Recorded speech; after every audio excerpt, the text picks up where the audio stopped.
Olá, eu sou Moisés Correia e este é o programa Outro Olhar. Veja nessa edição uma entrevista exclusiva sobre o 35º CONAT, Congresso Nacional dos Advogados Trabalhistas.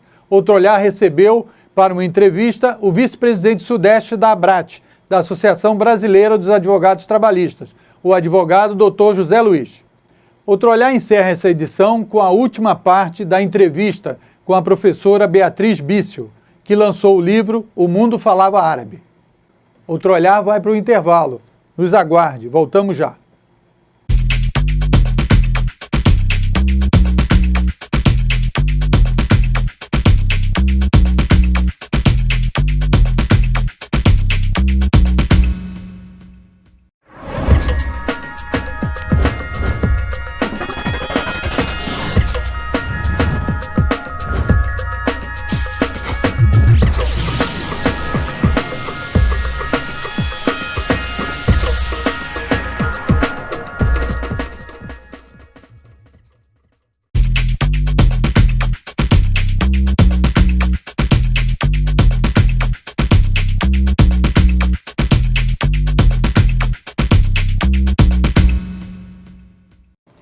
O programa Outro Olhar recebe hoje Dr. José Luiz, advogado trabalhista do Rio de Janeiro e vice-presidente sudeste da ABRAT, a Associação Brasileira dos Advogados Trabalhistas, que junto com a CAT, Associação Carioca dos Advogados Trabalhistas, promove o 35º Congresso Nacional dos Advogados Trabalhistas.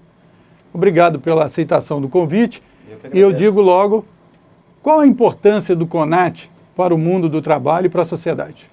Bom, Moisés, o CONAT ele é considerado o maior congresso de advogados trabalhistas do Brasil. Para você ter uma ideia, nos últimos 3 anos de CONAT, nós tivemos cerca de 800 advogados inscritos e a meta para esse ano aqui é chegar aos 1.000 advogados inscritos participando do evento.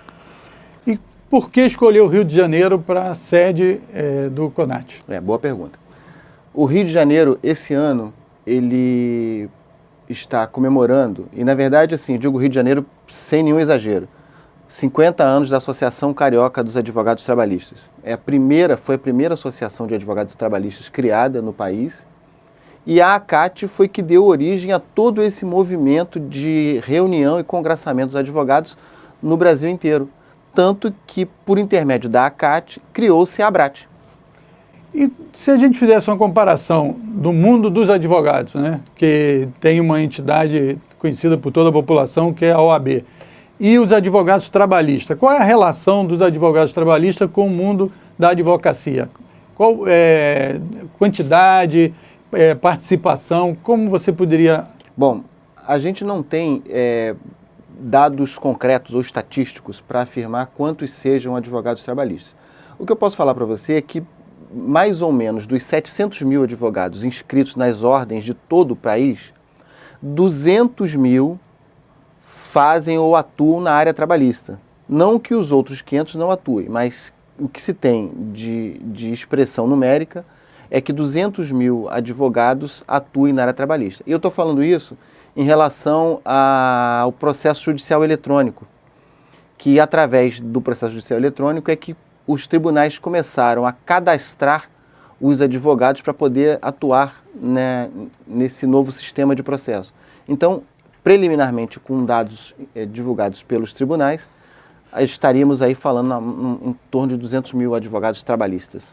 Então, esse congresso, ele marca algumas datas importantes. Você poderia dizer para a gente? Na verdade, são várias datas e é um congresso bastante representativo nesse ponto, mas é isso. Bom, a primeira data, que é a promulgação da CLT, isso já fazem 70 anos, então essa é a data maior para o advogado trabalhista. Além disso, nós temos os 25 anos da Constituição Federal, completados no dia 5 de outubro. E juntamente com essas datas dessas legislações, nós temos os 50 anos da ACAT, como me referi anteriormente, e os 35 anos da ABRAT. Então, a gente está fazendo aí um somatório de datas para poder fazer um grande evento e uma grande participação da advocacia trabalhista no Rio de Janeiro. E a repercussão da convocação do CONAT, na sua opinião, está sendo o que vocês estavam esperando? Na verdade, está sendo até melhor. nós tivemos um apoio fundamental da OAB Conselho Federal. A OAB do Rio de Janeiro também, que é uma das patrocinadoras, tem ajudado bastante na questão de divulgação. E a gente tem percebido, correndo o ambiente forense, no nosso dia a dia na profissão, que a advocacia trabalhista está bem empolgada em participar desse evento. Isso para a gente é muito bom. Então vamos falar um pouco sobre essa data que é a mais antiga, né? Que são os 70 anos da CLT. A gente aqui é um programa que recebe muitos sindicalistas, a gente debate muito com o mundo do trabalho, com os operadores de direito. A nossa comentarista é a advogada trabalhista, que é a Marinês Trindade. 70 anos da CLT. Qual a importância da CLT para o trabalhador brasileiro e para paz social?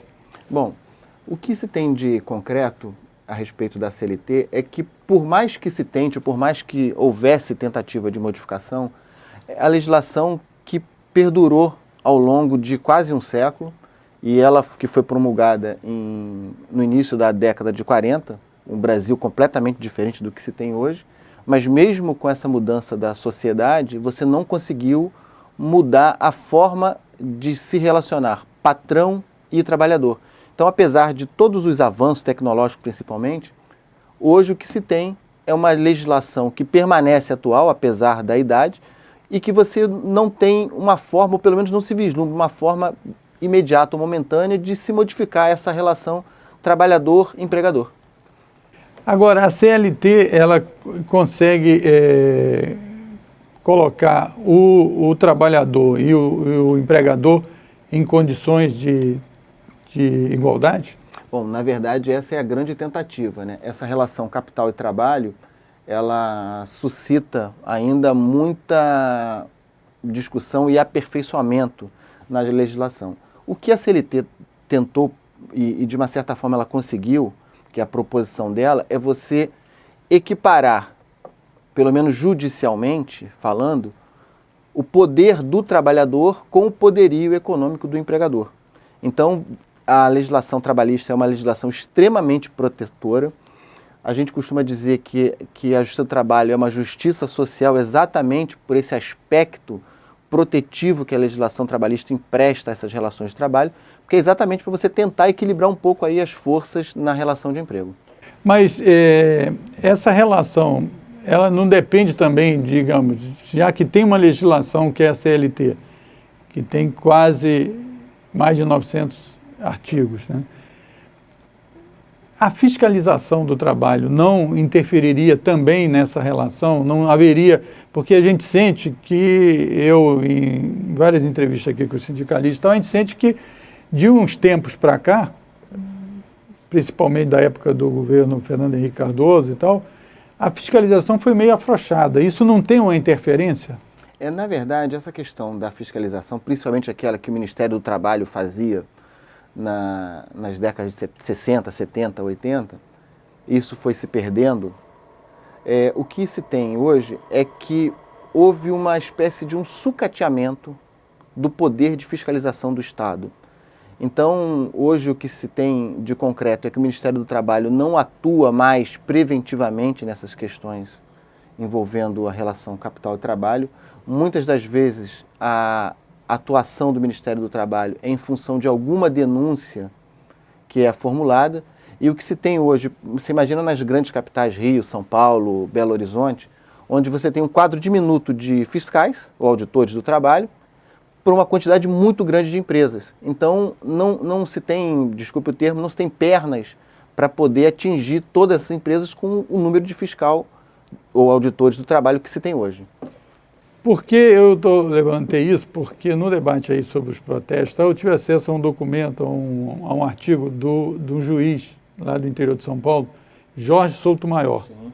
E ele comparou a importância, e falando da Justiça do Trabalho Social, como você se referiu, dizendo que o volume que a Justiça do Trabalho devolveu aos trabalhadores como seus direitos, que estavam sendo sonegados e seriam sonegados caso eles não entrassem na justiça, é um valor altíssimo, que chega comparativamente com o Bolsa Família, por exemplo.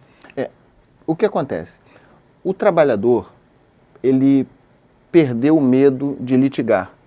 Não que antes não litigasse, sempre se litigou, só que hoje se litiga muito mais. Então, uma forma que se tem de acessar o judiciário através do poder judiciário, né, na Justiça do Trabalho, nas varas do trabalho, isso foi ampliado, o leque de opções é muito maior hoje. Então você tem a interiorização de algumas varas, você tem a própria questão da informática, né, da internet, facilitando nisso para o trabalhador poder adquirir conhecimentos de seus direitos efetivos. Então isso vai dando uma certa consciência ao trabalhador e vai tirando dele aquele temor de se litigar. Muitos empregadores apostam no processo do trabalho que ele demore bastante, ou seja, como isso fosse uma forma de você impedir ou diminuir aquele ímpeto do trabalhador de reivindicar o seu direito. Ou de aceitar um acordo no meio do caminho, menor e tal. Então, com essas questões modernas, o tempo de duração do processo está diminuindo. Então, aquela coisa de se apostar num processo para 10, 15 anos, vai ficando para trás. Hoje, uma ação trabalhista dura, em média, 7, 8 anos. Então, isso faz com que também os empregadores comecem a ver diferente esse acesso ao Poder Judiciário. Então, isso tudo tem modificado bastante, sim. Esses assuntos, eu levantei aqui, são coisas que eu vivo aí com os sindicalistas. Algum outro assunto importante no campo aí da CLT que vocês vão debater lá? Sim, a gente vai principalmente debater a questão das relações do trabalho envolvendo o trabalho temporário, o trabalho voluntário, o trabalho do estrangeiro no Brasil e o trabalho do brasileiro por empresas estrangeiras que não tenham sede ou não estejam fixadas no território nacional. Então, a gente vai tentar, no 35º CONAT, nesses 4 dias de evento, tentar aí, suscitar os debates a respeito desses temas que vão ser correntes doravante, né? Como eu falei, a gente tem uma série de eventos internacionais e gigantescos programados no Brasil, principalmente na cidade do Rio de Janeiro. Tivemos esse ano a Copa das Confederações, tivemos a Jornada Mundial da Juventude, ano que vem tem Copa do Mundo, tem Jogos Militares, tem Olimpíadas. Então, nesses grandes eventos, essas questões envolvendo essas nuances do trabalho temporário, principalmente, voluntário, vão estar muito em voga. E a gente quer aproveitar esse momento para começar essa discussão. Agora, falando sobre a Constituição, você disse que uma das datas aí que vai marcar o CONAT são os 25 anos da Constituição. Perfeito. Que o Ulisses chamou Constituição Cidadã. O que a Constituição recepcionou de uma legislação que já era anterior, que no caso da CLT, que faz 70 anos, a Constituição teve um papel no sentido de resgatar algumas questões que já existiam? Na verdade, a Constituição, ela inseriu o direito do trabalho no campo dos direitos fundamentais. Então, ela trouxe para dentro da legislação máter a discussão envolvendo capital e trabalho. Então, hoje você tem, por exemplo, questões relevantes que são tratadas na Constituição. Uma delas, e que motivou uma lei recente, que é o aviso prévio proporcional. Isso já estava inserido no texto da Constituição desde 1988, foi regulamentado recentemente. Então, você tem aí a própria questão da garantia da gestante ao emprego, você tem a quantificação das horas extras no adicional, que era 25% na legislação anterior à Constituição, passou a ser 50%, mas aí já inserida na própria Constituição. Então você teve bastante avanço. É bem verdade que ainda existem coisas que precisam ser regulamentadas, mas o fato é que, para efeitos de relação de trabalho, esse destaque que a Constituição deu à legislação trabalhista, trazendo para o seu bojo direitos relativos ao trabalho, isso deu efetivamente um grande ganho para o trabalhador. Isso é inegável. E o que você falaria sobre essa associação dos advogados brasileiros, dos advogados trabalhistas, né, da ABRAT. A sua vida, nesse tempo todo, ela tem surtido aquele efeito que os pioneiros lá da ACAT, que pensaram em fazer essa congregação nacional... Moisés, eu vou dizer para você que eu acho que quando se pensou em criar a ACAT, não se tinha a noção de que se pudesse fazer um movimento nacional tão amplo quanto se faz hoje. O fato é que, em 1963, quando um grupo de advogados resolveu fundar a ACAT, eles tinham mais a preocupação do dia a dia do advogado trabalhista. Aquelas questões envolvendo diretamente o juiz, atraso das audiências, ou demora para despachar, enfim, eram questões mais corriqueiras. E aí a coisa foi se avolumando e, talvez por inspiração desses próprios advogados que criaram a ACAT, criou-se uma outra associação no Rio Grande do Sul, uma associação similar à do Rio de Janeiro, e os advogados do Rio Grande do Sul com os advogados do Rio de Janeiro, eles se juntando e se reunindo, eles perceberam que podiam levar isso para o Brasil inteiro. E daí, para criar a ABRAT, foi um pulo. Então, eu estou falando, a Associação Carioca foi fundada em 63, com 50 anos hoje, a ABRAT em 78, 35 anos, e aí você tem, nesses 15 anos, uma espécie de um fomento do associativismo trabalhista, dos advogados trabalhistas. E isso foi o que foi germinando até chegarmos na ABRAT e aí enraizando nos outros estados. Hoje, salvo engano, eu não tenho a certeza do que eu estou te falando, mas eu salvo engano, apenas 3 unidades da federação não têm uma associação de advogados trabalhistas. Ou seja, você tem aí um expressivo número de associações. E levando em consideração que você tem aí nos rincões do Brasil toda a dificuldade principalmente nos estados do norte, onde o acesso ao interior principalmente é mais remoto, mas até mesmo nesses estados você tem associação de advogado trabalhista. O que para nós, advogados trabalhistas, é fundamental importância para esse espírito associativista que nós temos. Doutor José Luiz, do ponto de vista do interesse do advogado em si, né, que são associações dos advogados trabalhistas, quais são os principais desafios dos advogados trabalhistas no seu trabalho do dia a dia na Justiça? Bom, hoje, sem dúvida, é a implantação do PJE. É o processo judicial eletrônico. A gente costuma brincar que é o pesadelo judicial eletrônico. Pesadelo. Porque ele realmente tem tirado o sono de muitos advogados. E tirado o sono mesmo, porque, na essência, o PJE foi criado para funcionar 24 horas por dia. E hoje o que se vê é advogados tendo que trabalhar no horário da noite e da madrugada, porque durante o dia o sistema fica indisponível. Então, assim, está tirando realmente o sono do advogado. Porque muitos de nós temos que trabalhar à noite para poder compensar o que não conseguimos fazer durante o dia, que seria o expediente normal da Justiça. Me parece que, pelo que eu tenho contato, no caso, a nossa comentarista aqui, a Marinês Trindade, que é minha esposa, ela convive isso no dia a dia. E ela disse que até manifestação os advogados fizeram, vocês, para da ACAT, junto com a OAB. E a gente vem fazendo de fato, Moisés, manifestações na porta da Justiça. Houve há cerca de um mês e pouco atrás, quase 2 meses atrás, o sistema ficou praticamente paralisado aqui no Rio de Janeiro, não se conseguia fazer nada. Muitas audiências tiveram que ser remarcadas porque os juízes não conseguiam ter acesso aos processos virtuais.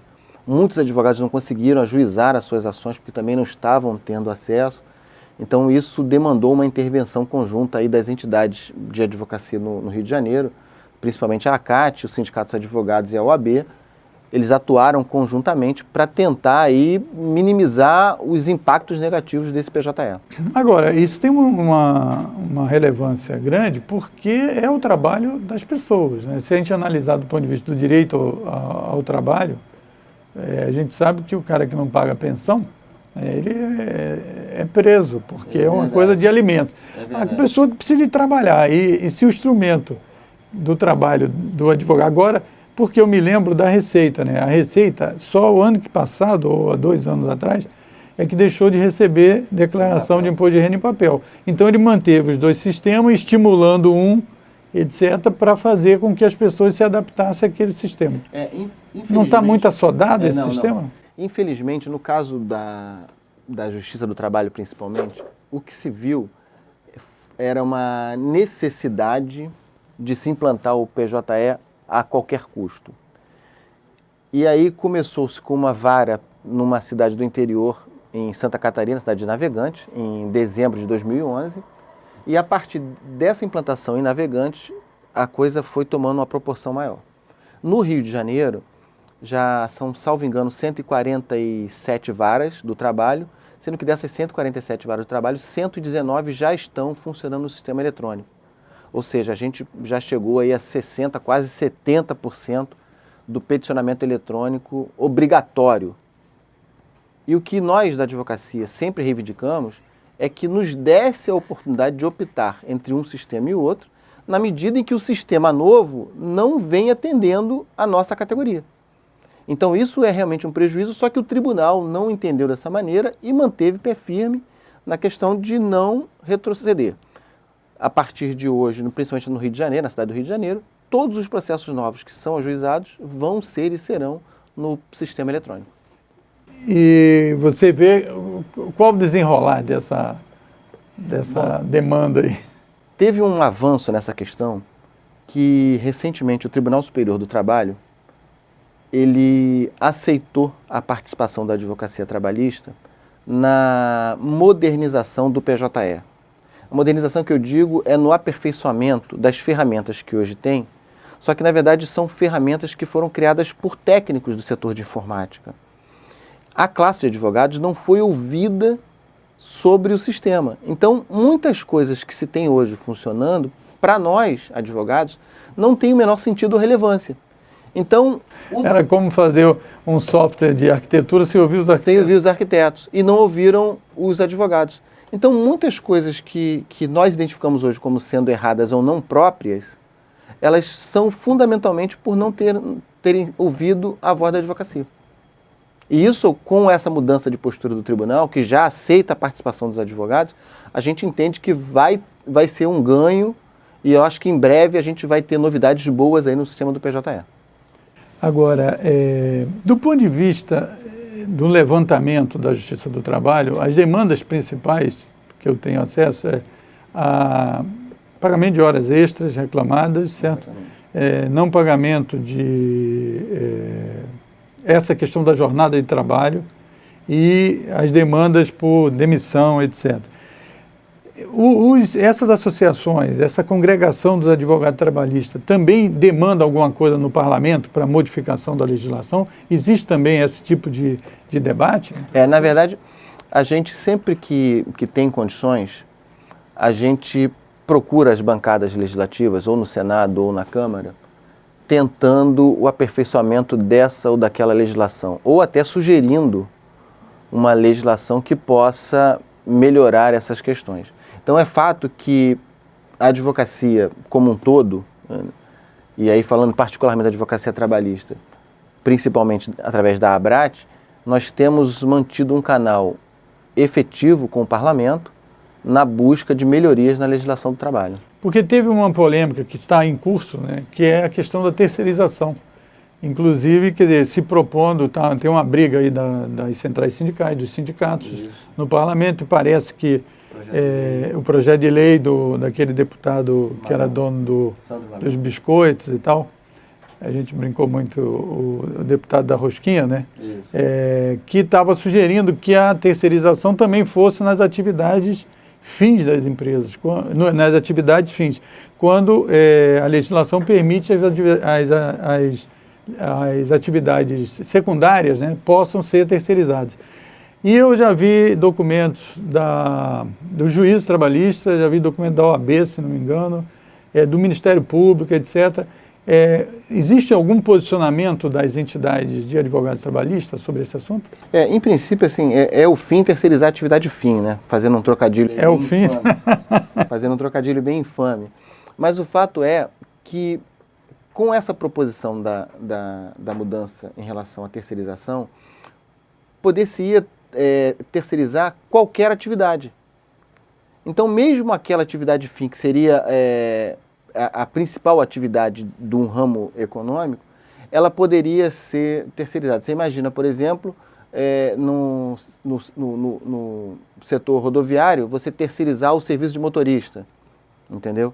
Você, no setor bancário, você terceirizar o serviço do caixa, entendeu? No setor hospitalar, você terceirizar o serviço do médico. Na verdade, isso até já existe hoje, até estimulado pelo próprio poder público, que criou cooperativas para administrar hospitais. Foi uma certa confusão isso. Mas o fato é que, por essa proposição da legislação, você estaria podendo fazer qualquer tipo de terceirização. E isso realmente a advocacia trabalhista é contra, porque, na verdade, o que se quer ter como ideal da terceirização é você melhorar a qualidade do serviço.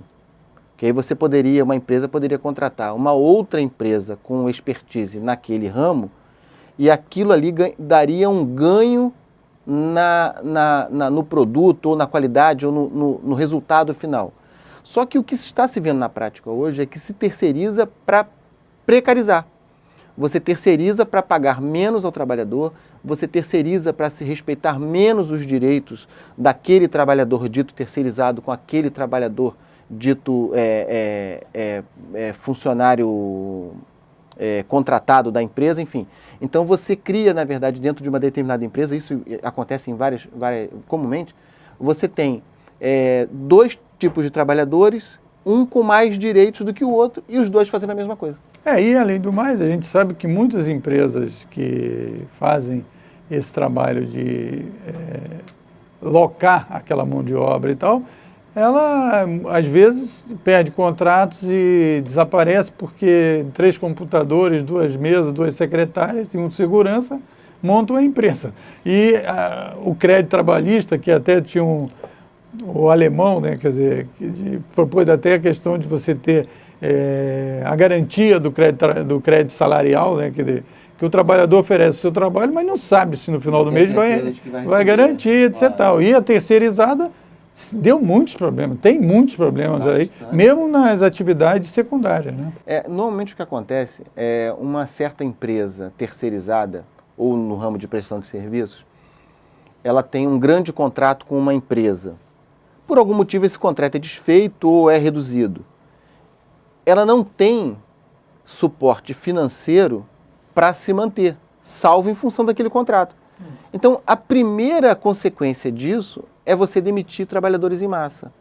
Demitindo em massa, você não garante que esses trabalhadores venham a ter os seus créditos respeitados.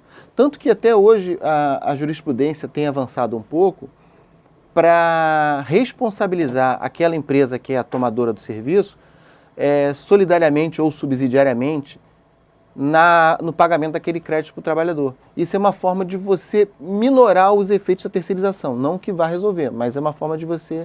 até porque o trabalhador está imbuído na empresa a desenvolver uma atividade que gera recurso, que gera patrimônio, etc. Se você separa quem fica com o produto final do resultado de quem... Aí é a mesma coisa que uma empresa de ônibus, eu também assessoro. É que há o avanço na jurisprudência para também punir aquele tomador de serviço com esse tipo de pagamento, ele arcar com essa responsabilidade. Uma empresa de ônibus demitiu todos os trabalhadores, pegou as linhas e repassou para outra empresa. A empresa era de parentes, etc. E então o trabalhador ficou tudo na rua para conseguir. Então, é um troço que não tem o menor sentido, que é uma bula, né, da própria sentido da CLT. E como eu falei no começo da entrevista, o direito do trabalho é um direito social. Então, na ponta disso tudo, existe um chefe de família que precisa receber até para poder levar o alimento para casa. Zé Luiz, nós estamos chegando ao final da nossa entrevista. Eu queria deixar para o final exatamente Arnaldo Susequinde. Arnaldo Susequinde, no meio sindical e no meio do movimento dos trabalhadores, é benquisto, muito querido e tal, porque foi um dos formuladores e um dos participantes da comissão que escreveu a atual CLT com as modificações que você já falou aí na sua entrevista. Por que homenagear Arnaldo Susequinde? Bom, Moisés, o ministro Arnaldo Susequinde, ele sempre foi um participante muito efusivo dos CONATs. Então ele, durante vários CONATs, ou participou de vários CONATs como palestrante, e ele sempre tinha, apesar de toda a experiência dele, ele sempre tinha uma novidade para nos contar e estava sempre nos atualizando.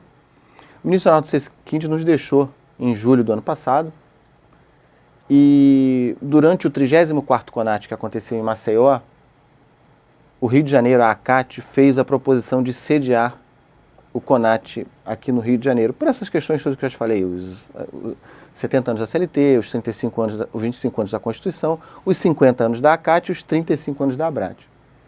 O ministro Arnaldo Sequinti, inclusive, era associado da ACAT. Então, quando o Rio de Janeiro fez a proposição de sediar o 35º CONAT, e essa proposição foi aprovada no plenário, nós automaticamente, assim, ato contínuo, propusemos que o CONAT fosse rebatizado para 35º CONAT, ministro Arnaldo Sequinti. E essa decisão nossa no Rio de Janeiro e depois aprovada na plenária em Maceió, virou a grande homenagem ao ministro, que ele não estará conosco fisicamente, mas pelo menos batizando e rebatizando o evento. Então isso para nós é motivo de muito orgulho. Doutor Zé Luiz, foi muito bom contar com a sua presença aqui. Eu que agradeço o convite. Procuramos fazer um raio-x aí do evento, do CONAT, da ABRAT, de todas essas datas aí importantes. Queria agradecer. Eu que agradeço o convite. E dizer que nós estamos aqui, nós vamos divulgar, certo? Quer dizer, o que vai acontecer lá no evento. Gostaríamos de vê-los lá, estamos convidando a vocês, seus telespectadores, para participar conosco. Vai ser no... Posso fazer um comercial aqui? Pode, claro. Vai ser nos dias 9, 10, 11 e 12 de outubro, no Otton Palace, Copacabana. E a gente espera receber todos que queiram lá nos visitar, advogados, sindicalistas, enfim, sociedade em geral, porque, na verdade, todos os grandes painéis, as discussões, são de temas muito atuais que, de uma certa forma, envolvem a todas as pessoas. Então, estamos convidando a todo o público aqui que queira participar e prestigiar no nosso evento. Muito obrigado, Zé Luiz. E você aguarde um pequeno intervalo que voltamos já.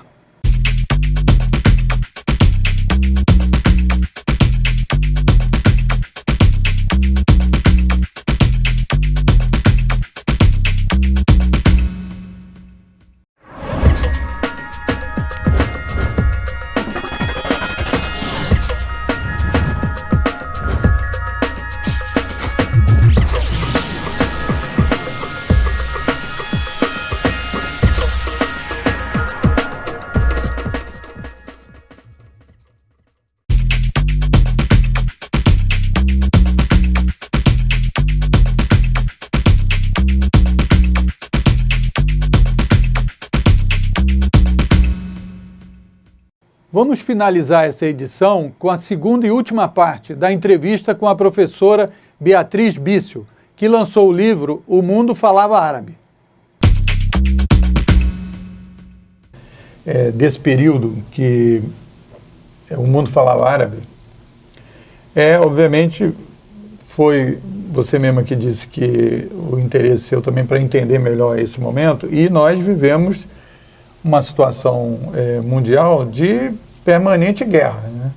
E, quer dizer, a base da discussão, vamos dizer, nos círculos mais conservadores americanos, que dão base a essa política armamentista americana e recorrente, né, nesses últimos períodos, etc., eles, vários estudos diziam que o conflito do mundo é o conflito com o mundo árabe, né? O choque de civilizações. Isso, né? Exatamente, o choque de civilizações, etc. Agora, isso esconde um pouco o interesse econômico, né? Sem dúvida. Que é essa questão da energia e do petróleo. Vamos dizer, porque no combate das forças mais progressistas, a guerra do Iraque, a guerra no Afeganistão, a tentativa de querer resolver a situação lá da Palestina, né? Lutando para equacionar aquela situação tão conflituosa, e também, quer dizer, a militarização, quer dizer, que os Estados Unidos fez nos países árabes, na Arábia Saudita, né, quer dizer, em vários outros países, etc., a base disso tem uma questão econômica do petróleo, que... Com certeza. Como é que você... Não, com certeza. Se todo esse, digamos assim, esse antecedente histórico não tivesse estado, digamos assim, alavancado pela presença das maiores jazidas de petróleo no Oriente Médio, esse confronto permanente de qual tu estás falando na região não seria esse o cenário. Porque, como muito bem tu ressaltaste, a questão energética passa no século XX, e sobretudo na segunda metade do século XX, a se tornar uma questão crucial, chave, né, do mundo em geral, não somente do Ocidente, e estão as maiores jazidas no Oriente Médio. Então, já havia um pano de fundo enfim, uma incompreensão do Ocidente e uma intolerância com relação ao Islã, que vem muito a calhar quando, terminada a Guerra Fria, né, é necessário encontrar uma outra justificativa para o que virá a ser esse cenário de guerra permanente de que tu falas. Então, terminada a Guerra Fria, o comunismo não é mais o adversário principal do Ocidente imperialista, né? Ele está neutralizado, né? Então, levanta-se essa tese do choque de civilizações, mas não é um choque de civilizações em abstrato, é um choque de Ocidente com a civilização islâmica, de Ocidente com o Islã. E por que essa questão tão enfática com o Islã? Porque é necessário que a gente possa demonizar o Islã para cobrir, né, de fumaça uma agressão que tem, na verdade, por trás uma conquista de petróleo, né, um projeto imperialista para a região, e que tem sido uma grande tragédia, porque o Ocidente, digamos assim, passando por cima, né, Estados Unidos, vamos falar claramente, Estados Unidos, a partir do Bush pai, né, e depois com Bush filho, e agora, lamentavelmente, com Obama, eles têm se conduzido, né, em relação aos países árabes e ao Islã, né, com uma prepotência, com uma arrogância, né, e com um uso de mídia que neutraliza qualquer possibilidade de reação, não qualquer possibilidade, tem havido reações, mas enfim, de uma grande reação de opinião pública eles conseguem neutralizar, porque eles estão realmente necessitando a questão do petróleo, que hoje já se sabe que o pico, né, de produção das jazidas de petróleo no mundo já foi atingido e estamos num período decrescente. Então, a avidez, né, sobretudo dos Estados Unidos, por petróleo é, nesse momento, assim, praticamente a força motriz da sua política externa. E não há limites para essa necessidade que eles têm de se apropriar, né, desse elemento vital para seu desenvolvimento, para a manutenção da sua máquina, inclusive dessa máquina de guerra.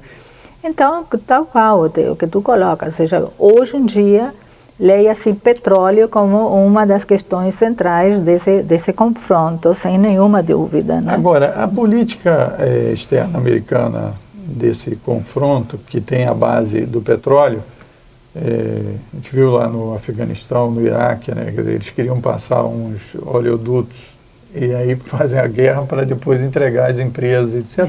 Mas eles também se comportam, digamos, a Arábia Saudita, na medida que é um consórcio com os americanos, ali daquela camada dirigente, eles se comportam diferente, né? Quando, digamos, o Saddam Hussein, através de uma política do governo do Iraque, passou a ter uma posição mais autônoma com relação ao que fazia o dirigente anterior, o Reza Pahlavi, etc., eles mudam a atitude, não é isso? Sem dúvida. Eu entrevistei Saddam Hussein 3 vezes. A primeira vez em Havana e 2 vezes em Bagdá, como tantos outros dirigentes árabes, Yasser Arafat e outros, né? Mas particularmente falando do Iraque. E eu sempre digo, e eu sei que com isso posso ferir muitas suscetibilidades, mas utilizando-me de uma frase que eu gosto muito de Darcy Ribeiro, e que ele usava, o professor Darcy Ribeiro usava, na verdade, para descrever o golpe contra o presidente João Goulart, e ele dizia, o presidente João Goulart foi deposto não pelos seus erros, e aí dizia Darcy, eu admito que cometeu erros, né? Mas só ele foi deposto pelos grandes acertos dele. E eu digo isso com relação a Saddam Hussein. Saddam Hussein cometeu erros, tinha defeitos, sim. E quem não tem? Quem não tem. Mas ele foi deposto pelos acertos dele em relação ao projeto que ele tinha para o Iraque e para a região.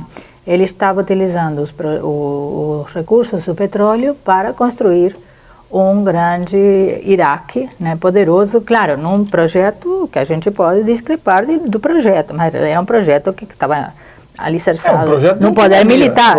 Exatamente. Agora, hoje em dia tem que resolver isso. Né? Exatamente. Se é o Saddam, se é outro. Diz, bom, era um projeto que tinha uma base militar, sim, e pode no Oriente Médio, hoje em dia, ter algum projeto de desenvolvimento que não esteja alicerçado numa base militar, com o poder do Ocidente em cima deles, enfim.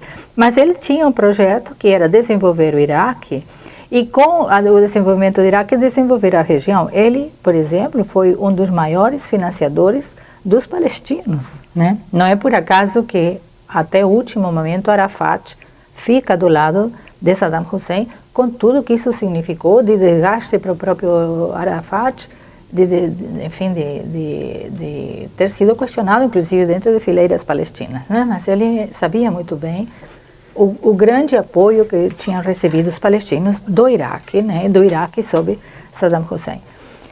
Evidentemente, os americanos, quando entram em Bagdá, é como aquele elefante na cristaleira, eles destroem um dos países. Olha, a capital daquele grande império, na época de esplendor do Império Medieval, era Bagdá. Somente entendendo o que a Bagdá significa na história do Islã é que você pode entender o choque emocional que constituiu para o mundo islâmico e particularmente para os árabes ver Bagdá sob as bombas de Bush pai e depois destruído. Esse é um choque, sabe, do qual a região não se refez, nem se refará tão cedo. Porque é a grande capital do esplendor máximo do Islã na época de auge, com a Casa da Sabedoria, onde esses tradutores traduziram as maiores obras da humanidade. Essa Casa da Sabedoria, inclusive, que existe até hoje e que foi bombardeada por Bush, né? Como foi saqueada a universidade, não sei se tu sabes que museus, quando os museus... se viu várias peças 20 mil teses de doutorado produzidas no Iraque foram queimadas quando queimaram a Universidade de Bagdá. Se perderam, porque essas 20 mil teses não estavam copiadas, não havia backup em outro lugar. O Museu de Bagdá, bom, enfim. Então, é uma tragédia da qual não se fala a destruição do Iraque, como é uma tragédia o que está acontecendo com a destruição da Síria, como é uma tragédia a destruição da Líbia. Então, o que está acontecendo é uma tragédia de dimensões que nós não temos noção, porque a imprensa não fala nisso. São países extraordinariamente ricos em diversas formas de se olhar, cada um com suas especificidades. Não podemos colocar no mesmo patamar a Líbia que o Iraque, a Síria, etc.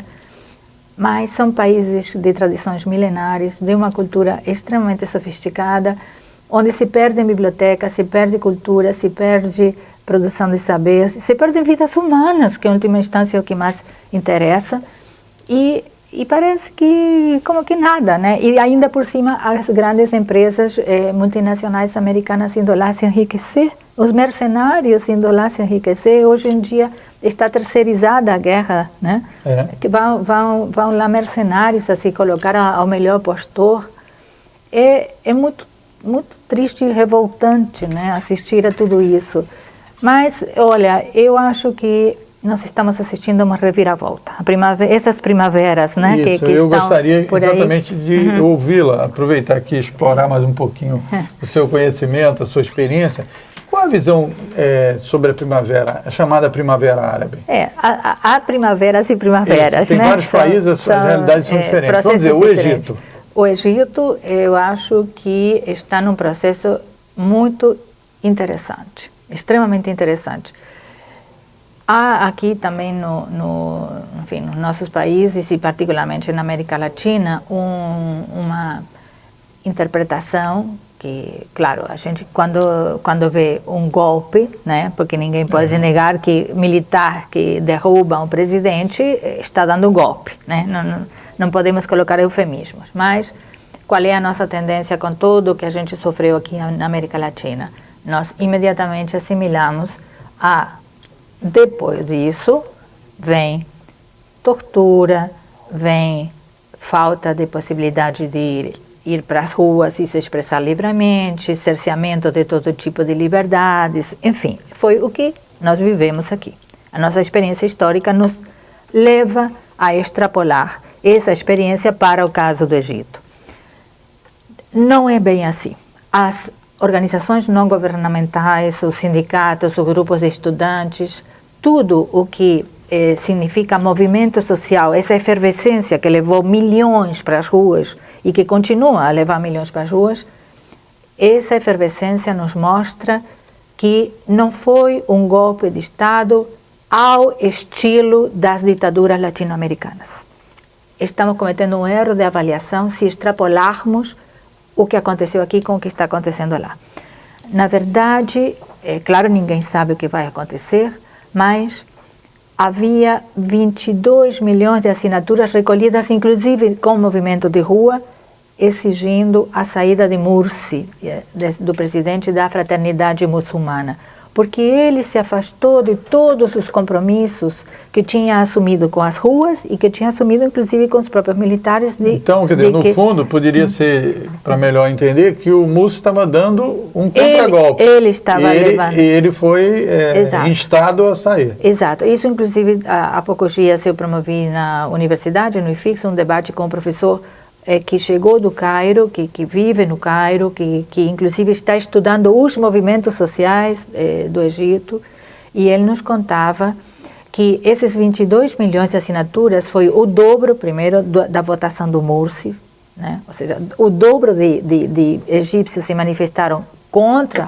Mursi, contra esse presidente, só que, por exemplo, ao contrário do que aconteceu aqui com o impeachment de Collor, né, que podemos traçar um paralelo, porque Collor também foi o primeiro presidente eleito depois de um período militar, de golpe militar, né? Vem a primeira eleição, surge Collor, e o povo não considera que ele está dentro do que estava previsto para ele fazer, vai ao impeachment e cai.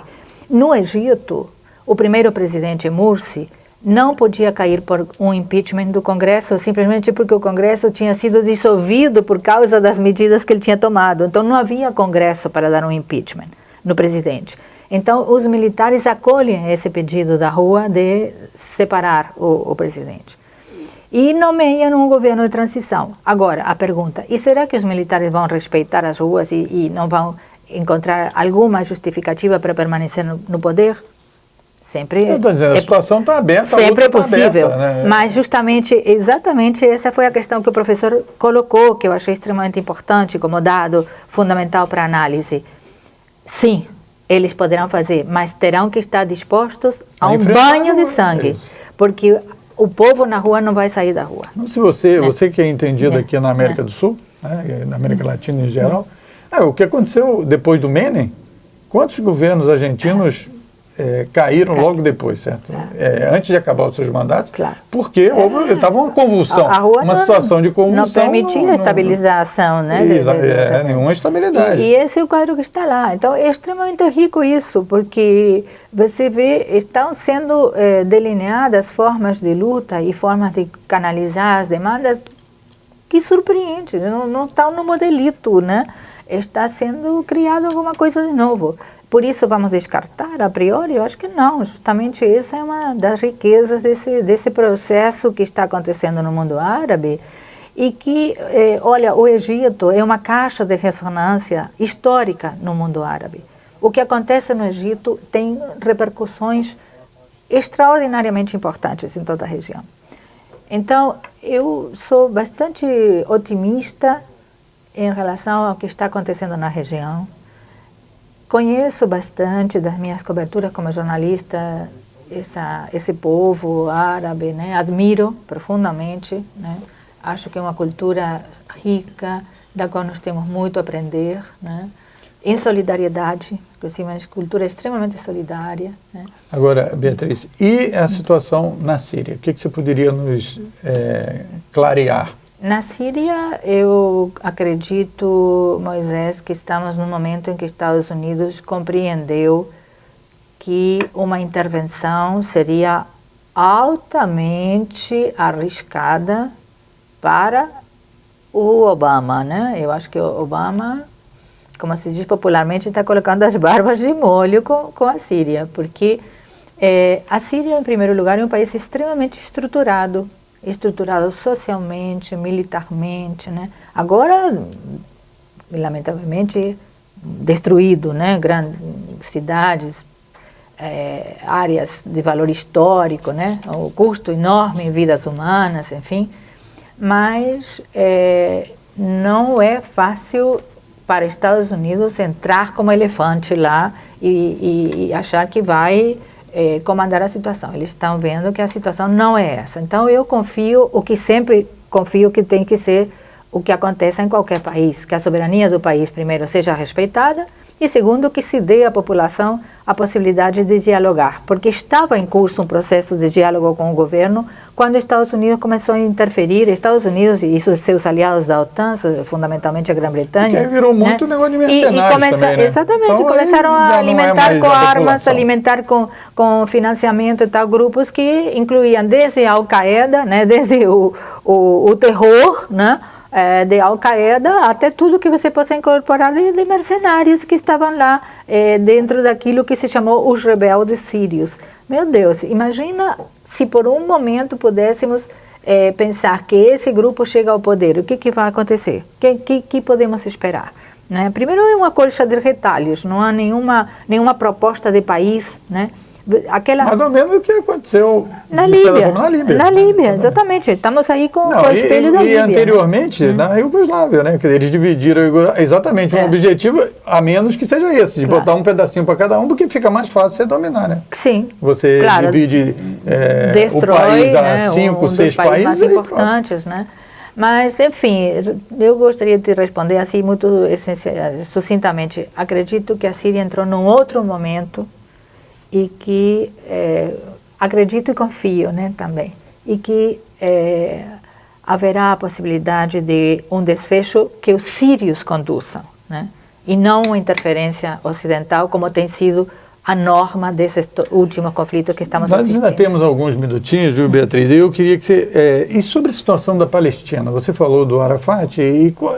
Como você vislumbra aí alguma... Porque isso já tem muito tempo. Olha, né? Esse sofrimento do povo palestino também é um tema que, com tudo que está acontecendo em redor, né, a Síria, a destruição do Iraque, depois, enfim, Líbia e tal, passou como que a um segundo plano. Mas o sofrimento dessa população está aí, não está em segundo plano, né? E o impasse continua. O impasse continua porque Israel, como vem acontecendo já desde que esses governos de direita passaram a dominar, né, a política israelense, não está nem aí para qualquer possibilidade de ouvir um aconselhamento, né, ou de ceder a pressões, às vezes mais fortes, né, de Ocidente. Pressões, por sinal, que nunca são tão fortes ao ponto de constituir num bloqueio de armas ou de assistência militar. Nunca se chegou a isso. Eram sempre pressões em termos mais diplomáticos, né? Mas Israel não dá ouvidos, esse governo de Netanyahu não dá ouvidos, não quer realmente ceder 1 milímetro na política de contínuas destruições de áreas de terra palestina, como vem acontecendo sistematicamente em Jerusalém e também na Cisjordânia, continuação da política de assentamentos israelenses em território palestino na Cisjordânia, e sem falar nos ataques sistemáticos à população em Gaza, né, sob o pretexto de que estaria sendo revidada uma agressão, etc, etc, etc, né? A situação da Palestina está num impasse, um impasse que significa alto custo social, A situação dos jovens palestinos é realmente trágica, não há expectativa a curto prazo de uma mudança, e aí a comunidade internacional está acomodada. Está acomodada, não está, do meu ponto de vista, não está cumprindo minimamente o papel de obrigar mesmo, através de sanções, porque Israel está desrespeitando há anos toda a jurisprudência internacional sem nenhuma sanção. Nós estamos chegando ao final do nosso programa. O mundo falava árabe. Isso aqui é um instrumento importante para se ter conhecimento de toda essa realidade aqui que a Beatriz nos trouxe. E eu gostaria de encerrar, Beatriz. Você, no final do livro, você diz que demonstra uma certa preocupação se o mundo perdeu a capacidade de pensar numa sociedade mais humana, mais fraterna, etc. E você cita um sonho. Nós temos ainda uns 3 minutos ainda, se você pudesse falar um pouco para a gente encerrar, já agradecendo mais uma vez a sua presença aqui. Foi muito interessante essas suas colocações. Obrigada, Moisés. Bom, o sonho foi o seguinte: eu estava já terminando o doutorado, são 4 anos que a gente se debruça na obra de um autor, no caso de dois autores. A gente ganha uma intimidade com o autor, né? Já leu para cima, para baixo, para a biografia e tal. E, num momento, um dos autores, Ibn Khaldun, o historiador, nascido na Tunísia, né? Um homem brilhante que, por primeira vez, pensa a sociedade. Ele é reconhecido no mundo árabe-islâmico como realmente um precursor da moderna sociologia, da moderna antropologia, etc. Ibn Khaldun escreve, né, na sua autobiografia, que ele está vivendo num momento de tão profundas transformações que é necessário um historiador, que se propõe a ser ele, que relate um pouco a história do mundo para as gerações futuras, na expectativa de que haja sempre a possibilidade de sonhar, né, com um mundo melhor. E aí eu sonhei com ele uma noite, no meio desse final de doutorado. Eu ia transportada com um pássaro, enfim, uma coisa assim muito lúdica, né? E encontrava ele e conversávamos, né? Através dos séculos, século XIV e século XXI, né? Foi muito inusitado. E eu amanheci assim com uma sensação de que eu tinha estado com ele, foi muito, muito louco. E aí eu dizia, Ibn Khaldun, você sabe que essas suas palavras, quando você introduz a sua obra, me fazem refletir de que mudaram os séculos, mas na essência da humanidade pouca coisa mudou, porque no nosso século também está havendo transformações tão profundas como que você no seu momento sentiu que estavam transformando o seu mundo. Eu sinto também que meu mundo está em transformação, mas será que nós perdemos a capacidade de pensar num mundo melhor? Não? E aí se dava essa conversa fascinante, né, com esse homem que fez uma obra tão elaborada, sofisticada, precursora de uma série de assuntos que ele trata pela primeira vez, né? E que até hoje instiga os estudiosos, né? E realmente me deixou essa sensação assim de que o passado e o presente se confundem como 2 gotas d'água, que é uma frase dele também, muito bonita, né? Então, mais uma vez, muito obrigado, Beatriz, e eu acredito que o seu livro também é fundamental para a gente continuar acreditando que a paz é possível e deve-se brigar, lutar para que isso seja, esse mecanismo de convivência pacífica entre os povos possa ser o determinante. Obrigado por você ter nos acompanhado aí na entrevista e obrigado à professora, historiadora, cientista política, Beatriz Bício. Obrigada, Moisés. Muito obrigada. Outro Olhar vai ficando por aqui. Até a próxima edição. Tchau.